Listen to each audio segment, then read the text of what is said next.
Let's go to Dave Sears, the retired Navy SEAL commander, SEAL Team 6-member, author of Smarter Not Harder. Dave, a lot of this doesn't add up. I mean, as I said, this thing is pretty big. And you're more familiar with this technology, if you call it technology, although this seems to be very sophisticated technology. What do you think? I think it's exactly as you said. A lot of this doesn't add up. And right now, the Department of Defense, their spokesman and other senior officers in there are not instilling confidence at all in me and the thought of their ability to handle this. I mean, how was it not detected earlier? Was it a civilian who detected this thing? Why didn't they shoot it down? You can't allow foreign, I don't care if it's a meteorological or weather balloon, you don't cross into sovereign U.S. airspace, and it is a threat. You know, there is a potential for a threat there. You could just drop something out of this. Right now, a lot of this doesn't add up, and, you know, brings to mind significant concerns. You know, the Chinese Foreign Ministry, David, put out a statement, if I can quote here. The Chinese side regrets the unintended entry of the airship into U.S. airspace due to force majeure. In other words, matters beyond its control. The Chinese side will continue communicating with the U.S. side and properly handle this unexpected situation caused by said force majeure. How do we know it's force majeure? How do we know it's not them targeting exactly where this thing is going and possibly continuing to do so even now? Yeah, exactly. The general did sort of begrudgingly admit that this is a maneuverable balloon. So force majeure, could you not bring it down automatically and say, hey, we're going to cross into your airspace, we're bringing this thing down. You know, we're going to bring it down in international waters or somewhere else, and we'll recover it from there. So they are controlling it. My other questions would be, you know, how would they, I think it was Jennifer who asked a very good question of, how would you react if this is going over the White House or Washington, D.C.? Is it going to be a different reaction then? What are we going to see at that point? You know, you can also extend that farther. What if this is a Russian balloon? How are we going to react to that? What if it's a Russian balloon over NATO?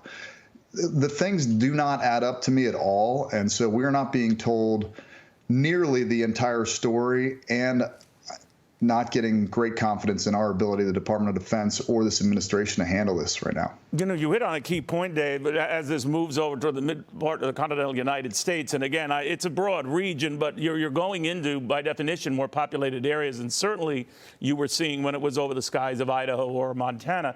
But what I find very, very interesting is how we have officially responded to this, acknowledging, I guess, that we have been spying off the Chinese coast for many, many years, not necessarily with this type of technology, usually using spy planes and the like. But this is a very different type of technology when it comes to balloons, from what I'm told. And you might know, in fact, I can guarantee you know far more than I.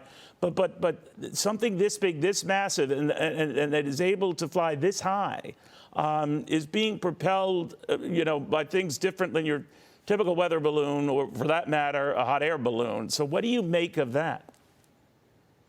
The Chinese have been using balloons for years. So they've been using them, you know, you can go back to the mid-2000s, definitely over India, launching them out of Tibet or near Tibet to monitor India pieces. They've monitored, we know that they monitored Guam with them. They've put them up there. They go back to actually, you know, thousands of years that the Chinese initially were using balloons. We used them in the Civil War. It's not always to your advantage to have super high technology. Satellites can't sit in a stationary spot. They're in an orbit that is semi-predictable, if not concealable. Balloons can stay on station for a long time. And if you're going to allow this to enter and collect information directly above regions, it would be very effective.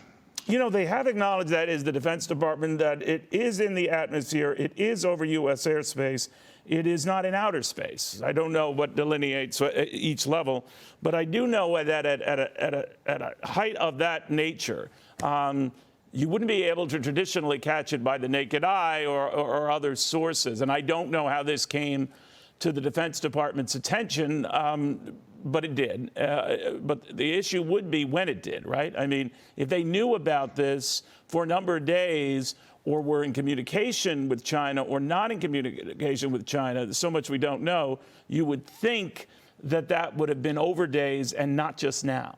What do you think? Absolutely. If they had been able to track it, and it crossed the Aleutian Islands off of Alaska, then it's going to cross open water for a while. So you have some time to figure out a response to this. It does bring up, like you said, a lot of unanswered questions that it seems the Pentagon should be able to answer without going into this mantra of this is classified details. We can't tell you this. We're concerned about shooting it down to civilians, but we're extremely confident on the payload and the package on this that it's not a threat.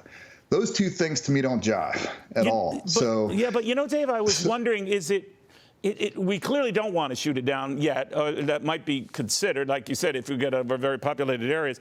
But they clearly want to take a look at this thing, don't they? I mean, so that's what you got to juggle. Sure, absolutely. And you do. It's called intelligence gain loss. You want to figure out what intelligence can I glean from this thing. But we have aircraft, we are pretty modern that can fly over the water. So if this is crossing from the Aleutians, you can fly around it. You can gain a lot of intelligence from it without letting it transit the entire continental United States on a trajectory and a path that you don't know with payload that you cannot be certain of. It makes no sense to me at all. Yeah, that doesn't add up here. Dave, thank you very much, my friend. So good seeing you again. Thank you as well, Dave, for your service to this country. Dave Sears on that.